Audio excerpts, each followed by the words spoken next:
Face à la bande, votre rendez-vous politique. Dominique Da Silva, vous êtes député de la 7e circonscription du Val d'Oise. Merci d'avoir accepté notre invitation. Vous avez 54 ans. Votre métier, c'est chef d'entreprise et vous êtes également papa de 2 enfants. De 2008 à 2017, vous avez votre premier engagement électif puisque vous devenez premier adjoint au maire de Moisselles dans le Val d'Oise, délégué aux finances et au budget. 2016, vous rejoignez le tout jeune parti d'Emmanuel Macron, En Marche à l'époque, puisque vous êtes investi dans la 7e circonscription du Val d'Oise avant d'être élu le 18 juin 2017 et réélu le 19 juin 2022. À l'Assemblée nationale, vous faites le grand écart géographique puisque vous êtes vice-président des groupes d'amitié France-Cap-Vert, du groupe d'amitié France-Portugal et du groupe d'amitié France-Suède. Dominique Da Silva, c'est la première partie de Face à la bande et je vous laisse entre les mains d'Axel Rebaud. Dominique Da Silva, on l'a vu, les députés Renaissance ont donc retiré la proposition de loi du groupe Lyot, l'article visant à révoquer la réforme des retraites. Vous êtes satisfait aujourd'hui ? Satisfait, non, on peut pas être satisfait de cette situation. Maintenant, cette proposition de loi du groupe Lyot, je considère que c'est une supercherie, une provocation de plus, parce que le débat sur la réforme des retraites, si ce débat a été empêché à la base, c'est parce qu'on n'a pas voulu examiner l'article 7, qui est donc le fameux article qui traite effectivement du report de l'âge. On aurait eu le temps de le faire à ce moment-là. Je pense que c'est pas parce que le gouvernement a utilisé l'article 47.1 qui limite le temps des débats à l'Assemblée pour les députés ? Puisque je rappelle qu'il y avait plus de 20 000 amendements qui nous empêchaient d'aller à cet article. Et on a demandé à ce que l'opposition, et notamment la France Insoumise, retire des amendements pour qu'on puisse l'examiner. Donc il y avait tout lieu de voter cet article à ce moment-là. Ça ne s'est pas fait. Ensuite, évidemment, il y a eu le 49.3, mais je rappelle que derrière le 49.3, après le 49.3, il y a eu une motion de censure, déposée d'ailleurs par le groupe Lyot. Donc Dominique Da Silva, il n'y a pas eu de vote sur la loi une première fois, puisque la motion de censure a eu lieu, n'est pas passée, mais c'était pas un vote sur la loi. Une deuxième fois maintenant avec la commission, on ne vote pas sur l'âge de départ à la retraite une seconde fois. Le gouvernement, il essaie de passer à autre chose aujourd'hui. Est-ce que c'est vraiment une manière d'apaiser les tensions, selon vous ?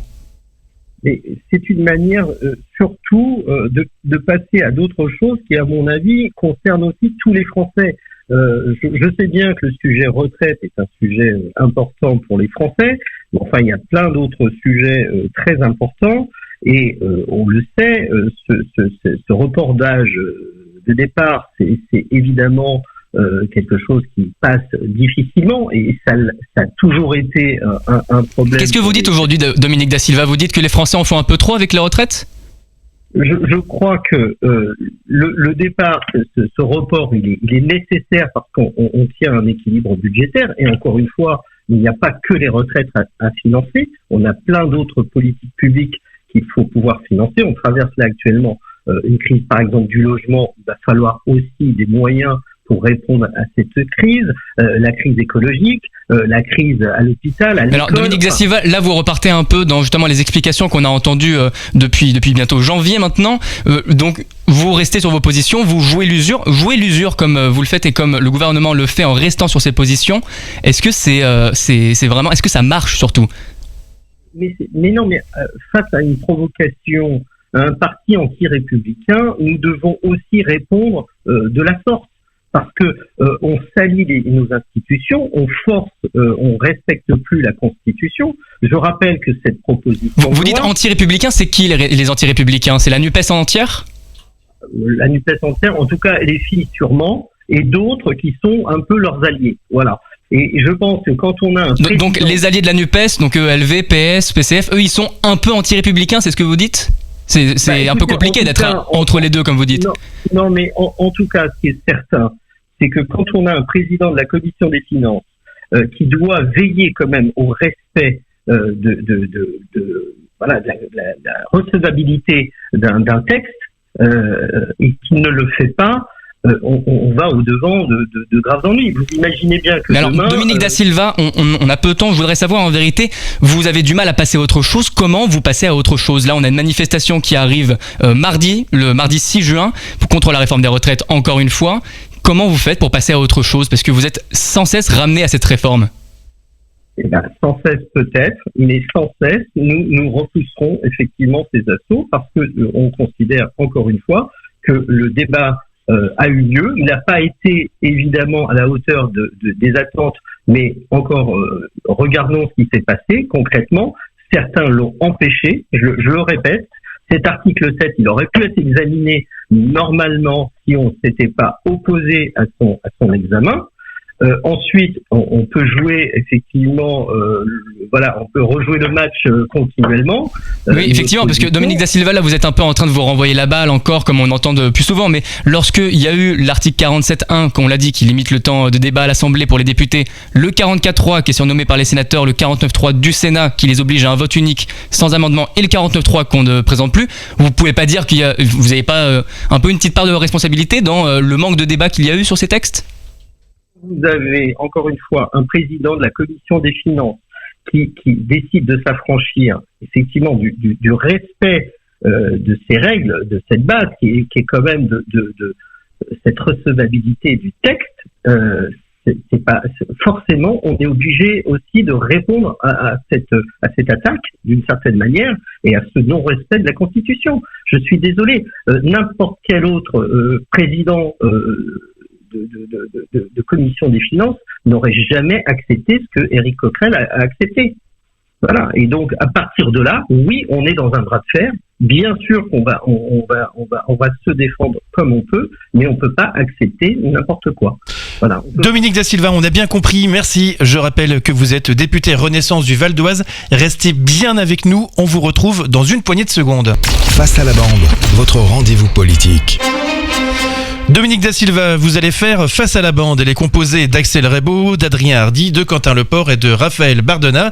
Et je rappelle que vous êtes député Renaissance du Val d'Oise. La première question vous est posée par Raphaël Bardena et elle concerne le harcèlement scolaire. Pape Ndiaye a reconnu le 1er juin que le suicide de la jeune Lindsay, harcelée depuis des mois dans son établissement, était un échec collectif. Combien faudra-t-il de victimes pour que le harcèlement scolaire devienne une priorité du gouvernement et de la majorité, Dominique Da Silva ? Je crois que c'est une priorité, mais on est face à un phénomène évidemment qui paraît incroyable, puisque ce drame en plus arrive après que des alertes de la famille, de la jeune fille et également de l'INSEE étaient remontées au bon niveau. Donc on n'est pas là dans quelque chose qui est le déni d'une réalité. Je pense qu'il y a des manquements, évidemment, des manquements qui sont des manquements d'abord humains. Je pense parce que cette sensibilisation, je pense qu'on la porte. Il y a eu évidemment énormément de communication autour de ce sujet.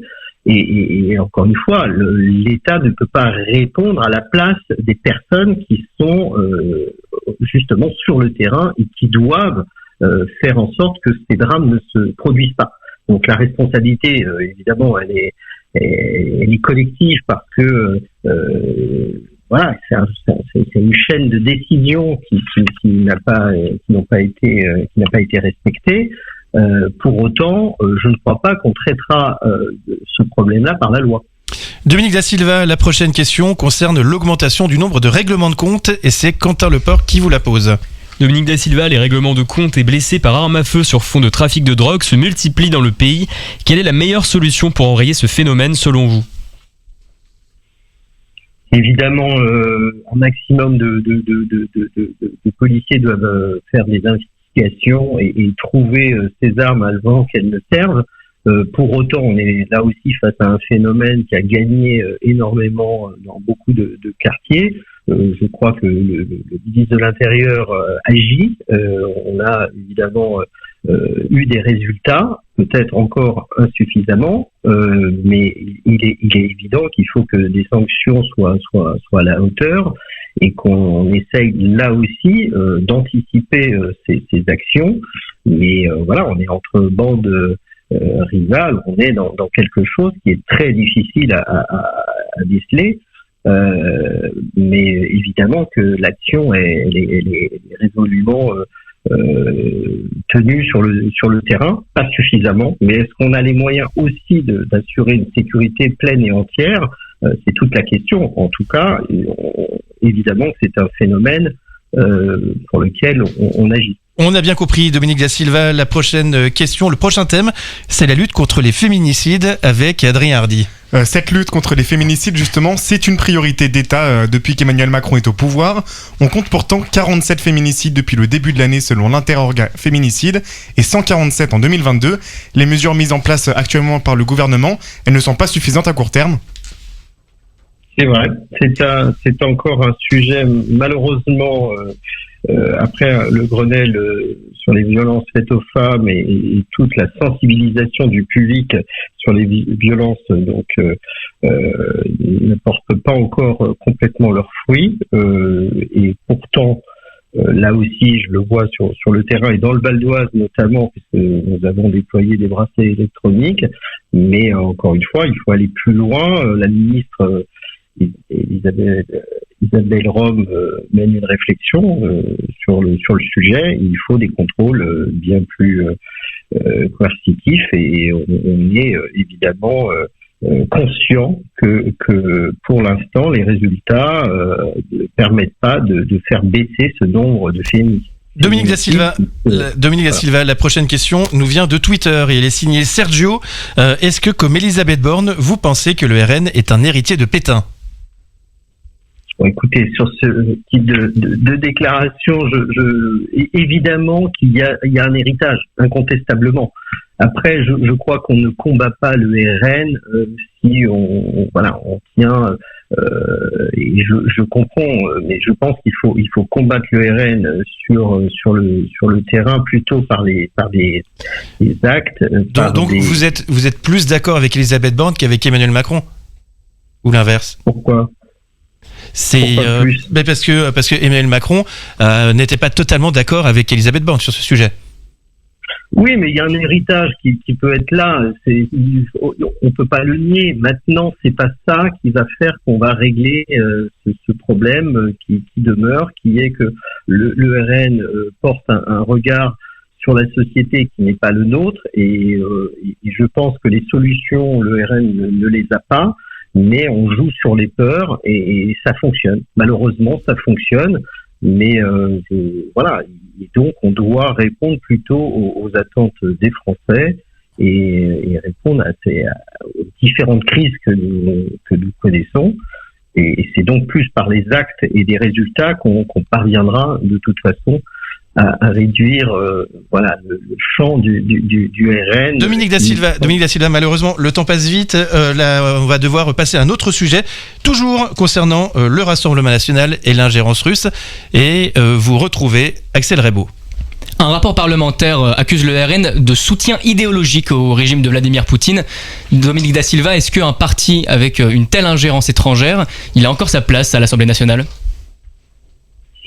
Mais écoutez, ils ont été élus démocratiquement. Je pense qu'on peut pas non plus, faire un amalgame de tout. Il y a ce rapprochement évident du RN avec la Russie, avec effectivement Vladimir Poutine. Personne ne peut le nier.